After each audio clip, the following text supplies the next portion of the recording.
அன்பு கொண்ட அனைவருக்கும் வணக்கம். இன்று நான் பேச போகும் தலைப்பு முருகப்பெருமான். தமிழுக்கே கடவுள் முருகன் என்று போற்றப்படும் முருகப்பெருமான் தமிழனின் இதயத்திலும் தமிழின் இலக்கியங்களிலும் என்றும் வாழ்ந்து வருகிறார். முருகன் சிவபெருமான் மற்றும் பார்வதி தேவியின் மகனாக பிறந்து தீயதை அழித்து நல்லதை நிலைநாட்டினார். சுரபத்மன் என்ற அசுரனை அழிக்கவே பிறந்தவன். சூரனை சுட்டவேல் அறிவை தந்தவேல். முருகன் கையில் உள்ள வேல் என்பது அறிவையும் துணிவையும் நீதியையும் குறிக்கிறது. திருமுருகாற்றுப்படை, கண்ணன் அலங்காரம், திருப்புகழ் போன்ற பல நூல்களை முருகப்பெருமானின் பெருமையை பாடியுள்ளன.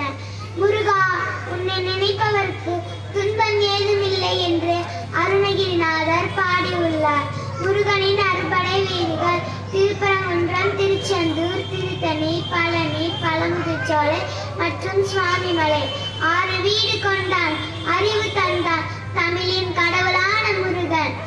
அன்பே உண்மையான ஆயுதம், அறிவே உண்மையான வழிபாடு என்று முருகன் நமக்கு கற்றுத் தருகிறார். அன்புடைய நண்பர்களே, முருகனும் தமிழும் ஒன்றே. முருகனுக்கும் தமிழுக்கும் பிரிவில்லை என்று நாம் நம்பி முருகனை வணங்கி தமிழை உயர்த்தி பேணுவோம். வாழ்க தமிழ், வாழ்க முருகப்பெருமானின் பெருமை. முருகனுக்கு அரோகரா.